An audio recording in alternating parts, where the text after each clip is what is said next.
I never thought I'd be thinking about ending things with my boyfriend after meeting his family. Maybe I'm being dramatic, but the whole situation has left me questioning everything. I'm a 28-year-old graphic designer, and until last year, my dating life was just a series of casual dates that went nowhere. That changed when I met Ryan at my friend's art show. He was different, genuinely interested in my work, easy to talk to, and had this warm smile that made me feel at ease. For the first time in my life, I found myself in a real relationship.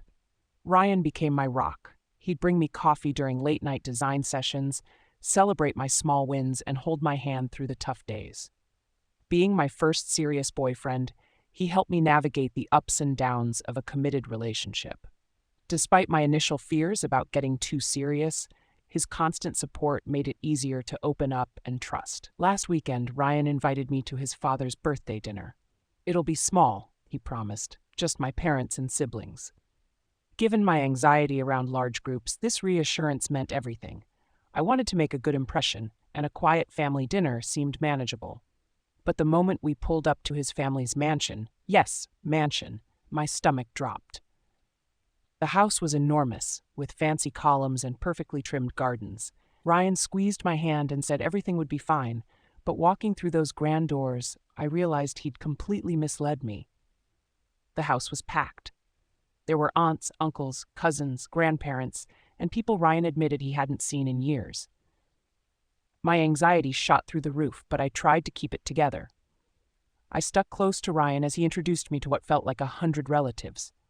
"This is my girlfriend," he'd say proudly, while I attempted to smile through my rising panic. His Aunt Patricia, a loud woman with endless stories about her travels, cornered me first. Then came his cousin Mark, who was charming but made me feel even more out of place with his easy confidence. I could hear the whispers and feel the stares. These people had known each other forever, and I was clearly the outsider. The dining room was straight out of a movie, crystal glasses, fancy china, and flowers everywhere. Ryan's mother, Margaret, sat at the head of the table, watching me like a hawk. His sister, Emma, sitting next to me, whispered that these gatherings were always overwhelming and told me to stick with Ryan. I appreciated her kindness, but my anxiety was already in full swing. Then came the moment that changed everything.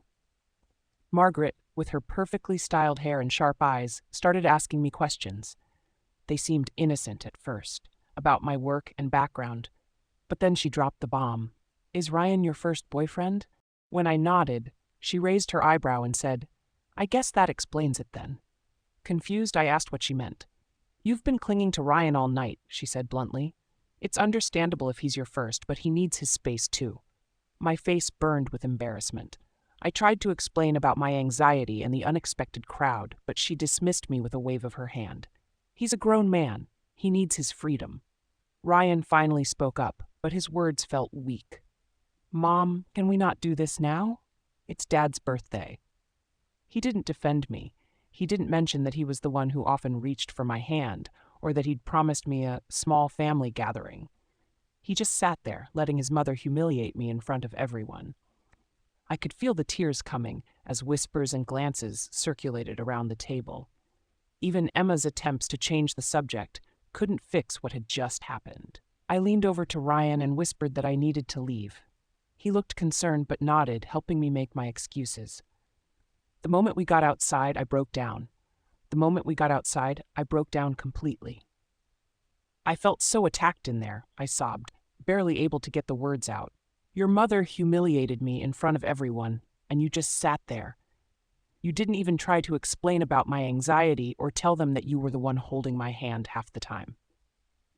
Ryan started crying too, which caught me off guard. "I'm so sorry," he pleaded. "I didn't want to cause a scene at Dad's birthday. Please don't leave me. I promise I'll do better." But I needed space. My head was spinning, and my heart felt like it was being squeezed. "I need time to think," I managed to say. "I don't know if I can be with someone who won't stand up for me when I need it most."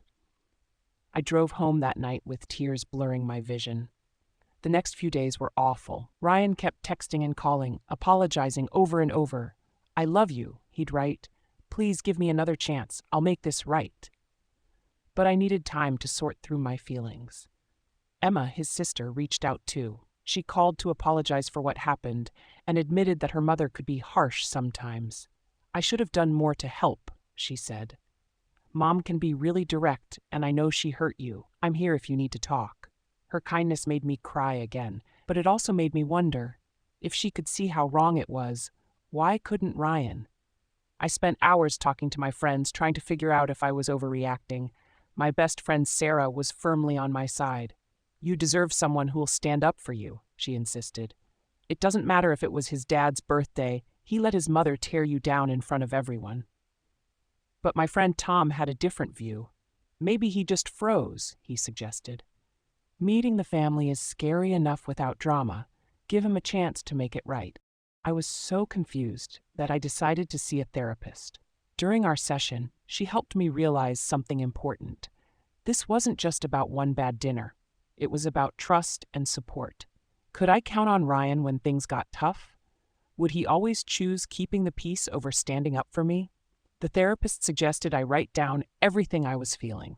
That night, I sat on my couch with a notebook and started listing things. On one side, I wrote all the reasons I loved Ryan: his kindness on regular days, how he'd bring me soup when I was sick, the way he remembered little details about my favorite things. On the other side, I wrote my concerns: his inability to stand up to his family, the fact that he'd misled me about the dinner, and how alone I'd felt that night. Looking at both lists made me realize something. I still loved Ryan, but love wasn't enough. I needed a partner who would be strong for me when I couldn't be strong for myself. Someone who would have my back, even if it meant making others uncomfortable. After a week of thinking and crying and talking it through, I agreed to meet Ryan at our favorite park. He was already waiting on our usual bench when I arrived, looking like he hadn't slept much. The moment he saw me, his eyes filled with hope and fear. "I've been doing a lot of thinking." Ryan started before I could even sit down. "I talked to my mom. She knows she was wrong, and I was wrong too. I should have defended you." I sat next to him, leaving some space between us. The evening air was cool, and the park was quiet except for a few joggers passing by. "It really hurt," I said, finally letting out everything I'd been holding in. "Not just what your mom said, but the fact that you let it happen. You didn't tell them that you promised me a small dinner. You didn't explain about my anxiety, you just sat there." "I know," he said softly. "I messed up. I was trying so hard to keep everyone happy that I ended up hurting the person who matters most to me. I've never had to stand up to my family before, especially not my mom. But that's no excuse." I looked at him, really looked at him. He seemed different somehow, more serious, more aware. "I need to know that this won't happen again," I said. "I can't be with someone who puts keeping the peace above supporting me. It's not just about your mom. It's about knowing you'll have my back when things get tough." Ryan reached for my hand, and after a moment's hesitation, I let him take it. "I promise I'll do better," he said. "I've already told my mom that she needs to respect you and understand about your anxiety. No more surprise crowds, no more judgmental comments.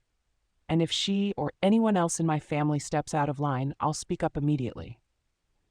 "Words are easy," I replied. "I need to see it in action." "Then give me the chance to prove it," he said. "I love you. This week without you has been awful. I've realized that I need to be braver, not just for you, but for us.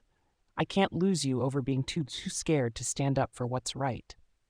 We talked for hours in that park, about our fears, our expectations, and what we needed from each other. Ryan admitted that he'd always struggled with confrontation, especially with his family. I shared more about my anxiety and how vulnerable it makes me feel sometimes. "What about future family gatherings?" I asked. "I can't avoid them forever." "We'll handle them together," he said. "No more surprises. If it's going to be a big event, I'll tell you beforehand. We can have a signal if you're feeling overwhelmed, and we'll leave if you need to. And I promise I won't let anyone make you feel less than welcome." As we talked, I felt something shift between us. This horrible experience had forced us to be more honest with each other. We weren't just saying "I love you" and hoping everything would work out. We were actually talking about the hard stuff, our weaknesses, our needs, our boundaries. By the time the streetlights came on, I had made my decision. I wasn't ready to completely let go of my hurt, but I was willing to give us another chance. Not because of Ryan's promises, but because I could see he was really trying to understand and change. "This is your one chance," I told him. "I mean it. I need a partner, not just a boyfriend who disappears when things get tough."